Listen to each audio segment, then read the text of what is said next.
À l'arrière, la vie quotidienne devait continuer malgré la guerre.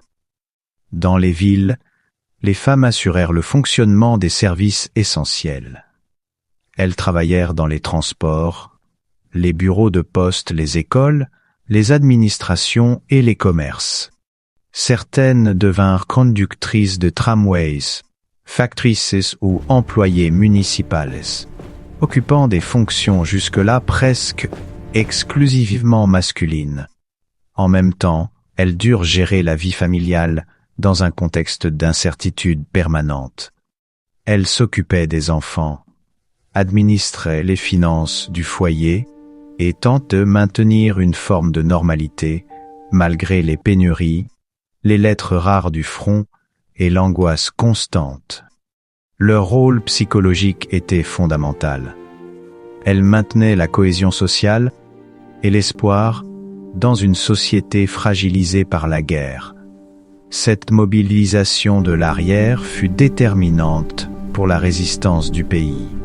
Sans ces femmes, la France aurait difficilement pu soutenir un conflit aussi long. Leur travail invisible, mais constante, permit au pays de tenir, jour après jour, jusqu'à la fin de la guerre. À mesure que la guerre s'intensifiait, les organisations humanitaires devinrent essentielles pour compléter l'action de l'armée. La Croix-Rouge mobilisa des milliers de bénévoles féminines. Elle collectait des dons, organisait des hôpitaux temporaires et envoyait du matériel médical vers les zones les plus touchées. Ces femmes participaient aussi à la préparation de colis destinés aux soldats, vêtements chauds, nourriture, lettres et objets du quotidien. Ces paquets avaient une importance morale immense. Pour les combattants, ils représentaient un lien tangible avec la vie civile et leurs familles. Dans un contexte de guerre totale, même ce geste simple devenait un acte patriotique. Certaines bénévoles furent envoyées dans des régions proches du front pour aider à l'accueil des blessés ou des réfugiés. Elles durent parfois travailler dans des conditions très précaires, confrontées à la fatigue, au manque de moyens et au flux constant de victimes. Leur rôle humanitaire contribua à atténuer, autant que possible, la brutalité du conflit. Au-delà du travail matériel, les femmes françaises assumaient un rôle psychologique fondamental. La guerre provoqua des pertes immenses, et presque chaque famille fut touchée. Les femmes devinrent celles qui maintenaient le lien social, soutenaient les proches et organisaient la vie malgré l'incertitude.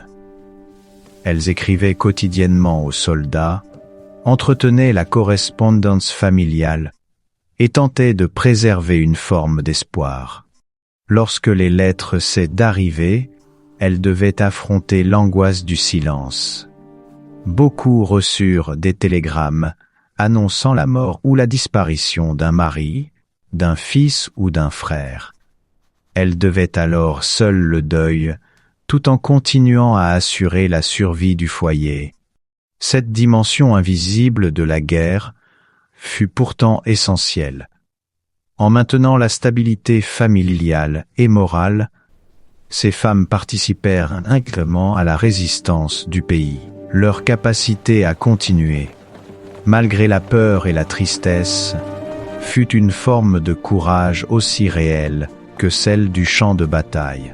À mesure que la guerre se prolongeait, la présence féminine dans tous les secteurs de la société devint normale.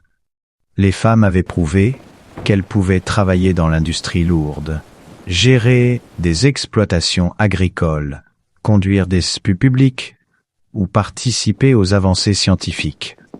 Cette transformation changea le regard porté sur elles. Même si la société française resta longtemps marquée par des inégalités, la guerre avait démontré concrètement que les femmes étaient capables d'assumer des responsabilités nationales majeures. Après 1918, beaucoup d'entre elles refusèrent de revenir entièrement au rôle limité qu'elles occupaient avant le conflit. Leur participation à l'effort de guerre contribua ainsi à nourrir les revendications pour davantage de droits civiques et professionnels.